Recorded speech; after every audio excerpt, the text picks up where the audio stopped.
احد مشجعي نادي الهلال من الامارات، الحمد لله على السلامه. الله يسلمك ويبارك فيك.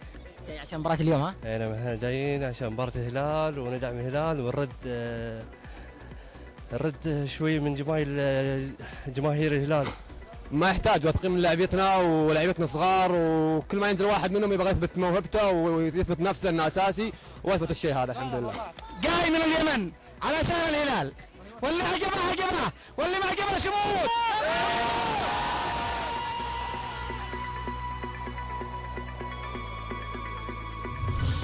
كان يمدينا نعطيهم 5 بس أدت عليهم. ما في تنظيم، ما في نور. سلطان نمر هو اللي هزمنا. سلطان نمر هو سبب الهزيمه. شوف التمريره حقته، وكل ما تجي كره يرجع وراه، يصير ما يقدم لعب. بعدين ما في مهاجم كويس. هنا فزاز انصاب طلع، خسرنا بعدها.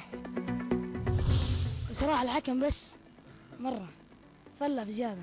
من مباراة النصر يعني تغير مستوى الفريق بشكل جذري، والحمد لله اثبتوا لنا اليوم، وان شاء الله عقبال النهائي نتيجه ومستوى. ما في روح، ما في عزيمه، يعني ما في لعب للشعار، يلعب كذا تأدية واجب لا اكثر. والله ما ادري ايش اقول لك يا اخي، ما عندنا صانع العاب. اذا اعتزل الحين نور من يجي؟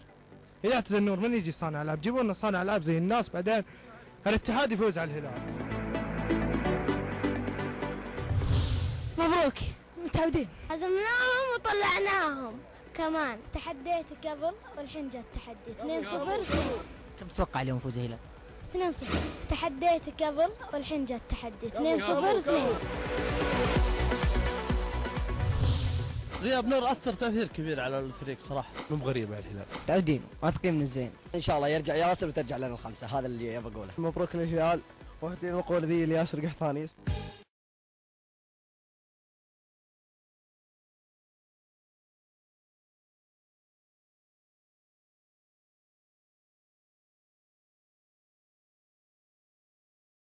مروا على كذا الدوري وكاس واحد وكاس خادم الحرمين. أكيد زعلان، من ناحية زعلان فالله زعلان.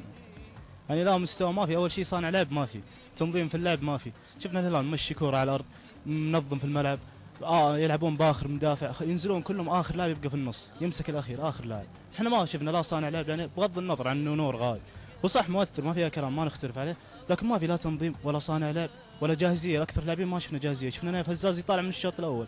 إذا هو مو بجاهز من أول ليش يلعب؟